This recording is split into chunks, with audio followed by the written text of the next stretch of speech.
Dans cette section, donc, nous allons nous intéresser au background. Donc nous allons simplement ici nous mettre sur le label et nous allons commencer quand même à créer un fond, puisque là, pour l'instant, ce n'est pas très bon. Donc je vais simplement ici ajouter un enfant.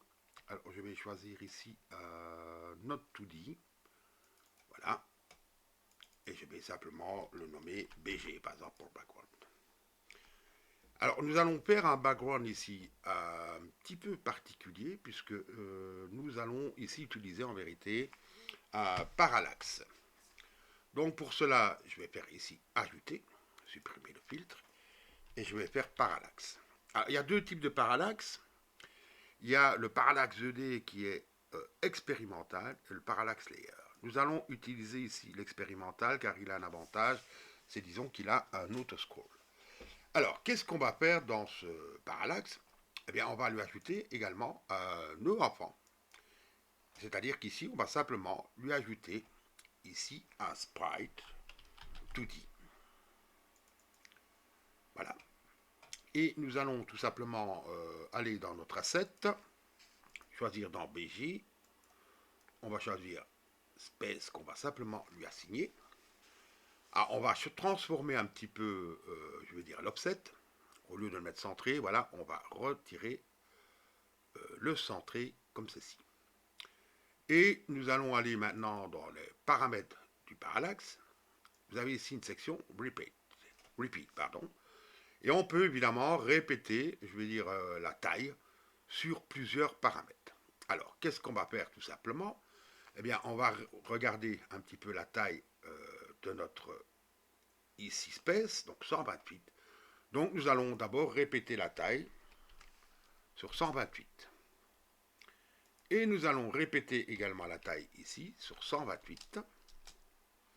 Et vous remarquerez directement que c'est un petit peu trop petit, mais c'est pas grave, on va résoudre ça tout simplement en faisant un CTRL D. Donc on va simplement copier ceci et on va choisir ici, voilà, simplement la fonction déplacer et on va le déplacer. Alors je vais faire un CTRL Z, activer la grille, ce sera plus facile. Voilà. Et là maintenant, je vais faire un CTRL C. Et la deuxième chose que nous allons également régler, c'est son offset. Ah, ici, l'offset en vérité de scale scroll. Donc ici, nous allons tout simplement le mettre ici à 1.4. Donc c'est une valeur comme ça.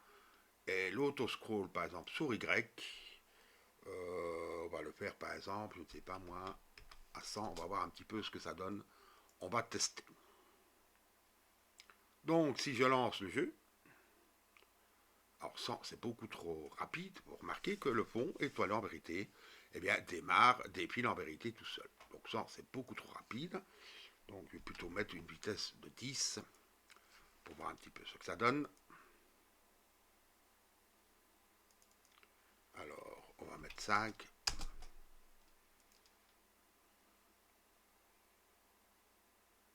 Voilà, même à une vitesse encore un peu plus petite, 3 par exemple. Et le but maintenant de ce système, c'est en vérité d'ajouter plusieurs fonds. Alors nous allons ici copier ce système-ci. Simplement, dans le sprite, je vais remplacer tout simplement par for start. Et ici, je vais remplacer par for start. Le parallaxe, je vais simplement changer ici son offset qui soit un petit peu plus proche à 0,6. Et on va changer également un petit peu ici le repeat. Voilà, l'autoscroll en vérité, on va le mettre par exemple ici à 6. Donc, je vais sauver la scène. Je vais lancer et normalement, ça devrait nous donner donc un effet de 3D. Et on a un petit effet comme ça où les étoiles se superposent. Donc, ce que nous allons faire maintenant, c'est recréer une copie, donc CTRL-D. Là, par contre, je vais prendre le close var, c'est-à-dire l'étoile plus proche. Idem, évidemment, pour l'autre. Je vais rechoisir ici un scroll scale de 0.9. Voilà, et une vitesse, évidemment, un peu plus rapide, de 12. Je vais lancer, et normalement, nous devrions avoir un bel effet. Ici, d'étoiles, bien sûr, qui défilent, vous voyez. Donc les étoiles défilent un petit peu plus, vous voyez, ça donne un peu de profondeur à notre jeu. Maintenant, par contre, vous pouvez remarquer une chose, c'est qu'on ne voit absolument plus, eh bien, nos players. Alors, comment est-ce qu'on va faire ceci? On va sélectionner tous les sprites. Donc pour ça, je les sélectionne en maintenant simplement à la touche CTRL. Dans la case Ordering, à la dex, Z-index, nous allons simplement mettre -1. Et à ce moment-là, si je relance mon game, vous voyez que de nouveau, je peux revoir correctement mon personnage. Et j'ai ce bel effet ici de scroll. Alors maintenant, ce que nous allons faire dans la prochaine vidéo, nous allons évidemment commencer ici à créer nos autres ennemis. Bien sûr, puisque pour l'instant, nous n'avons qu'un type d'ennemi. Si je pense bien, donc ici, nous avons le Grain Enemy, mais nous n'avons pas encore créé d'autres ennemis. Donc pour cela, c'est ce que nous allons faire dans la prochaine vidéo. Donc je regarde bien dans mes scènes. Je vais quand même vérifier que je l'aurais déjà fait. Enemy, oui, donc nous avons que le Grain Enemy tout simplement. Donc nous allons simplement créer nos autres ennemis dans la prochaine vidéo. Donc je vous dis à bientôt pour la suite.